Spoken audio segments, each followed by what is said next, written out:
Hello everyone, this is the post-game review for the Aragorn deck. If you've seen the game by now, you should know that it was not the cleanest of victories. We did win 29-28, but a lot of things went wrong. We had a very slow start on the resource side, and on the hazard side, well, let's just say that of our opponent's 28 points, 11 of them were scored killing our creatures.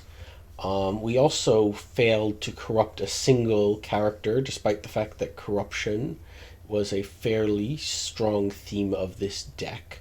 So I think we need some extensive reworks. Oh, and in one other possibly minor thing, Haldir got corrupted with the Torque of Hughes at the end of the game, leading to losing 4 points that, brought things to a razor's edge. So actually, let's deal with that first. And we do want we did want a low mind character, but I think we should replace Haldir with Aragorn. Aragorn's a Dunedain, so he will be affected by the Star of High Hope. He's a scout, and a ranger, so he can use the concealments, and we will he can tap to take any sort of ranger effect that our opponents might have. And now he's not as strong. He uses a little less mind.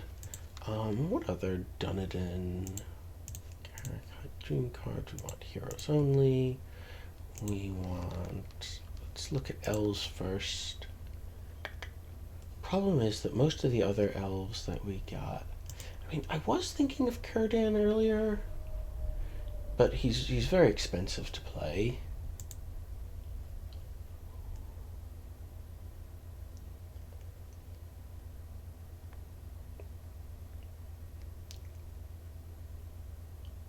The other thing I was thinking of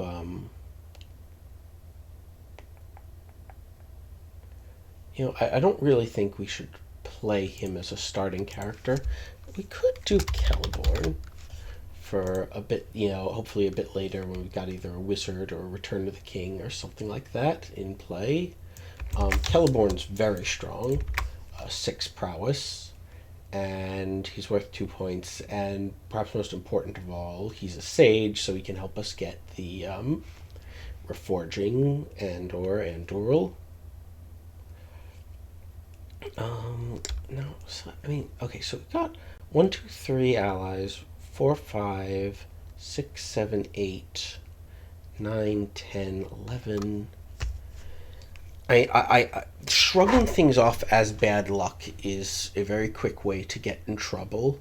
But when you consider that we're going to play 4 of these characters, we plan on playing 4 of these characters to start with. The other 6 will go back into the deck. That means we're starting with 69 cards. We draw 8. If 11 of them are a resource that we can play on the first turn, then that's 15% of our deck.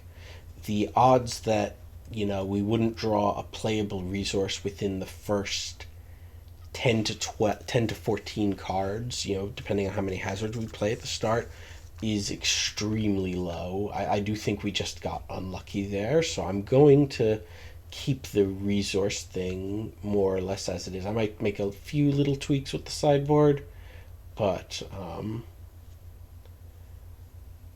not going to touch it right now.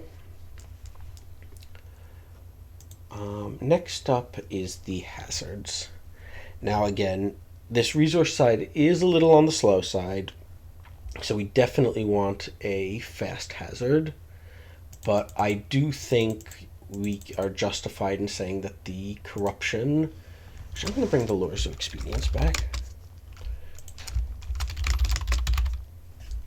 That is a nasty little trick to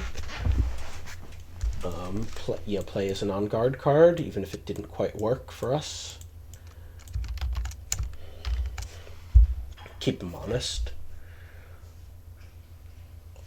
But I do think that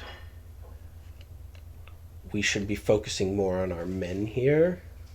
So I'm going to move the 2 rank upon ranks from the sideboard to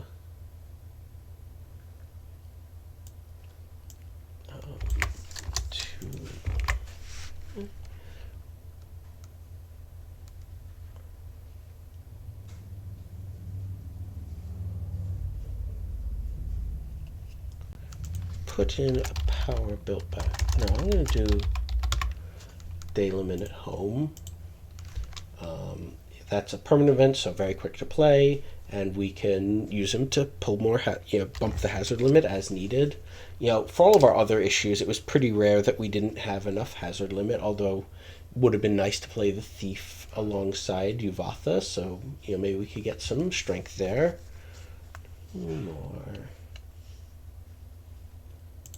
I'm going to add another ambusher to the main deck.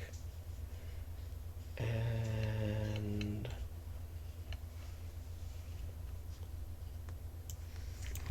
put a Thief in the main deck as well. Now this will be a little slower since there are fewer events, but I do think we still have a fast playing hazard side, and we actually have some expansion to the hazard limit now, which might help us play things faster. I'm hoping that this will work a little bit better, and maybe we should try testing again at some point, but as of kind of real life timing, there's a tournament starting. In fact, I should be getting the card listing tonight. My next set of videos will probably be related to the tournament, the drafting games, if people are willing to let me publicize them. So for now, I hope you found this entertaining and informative.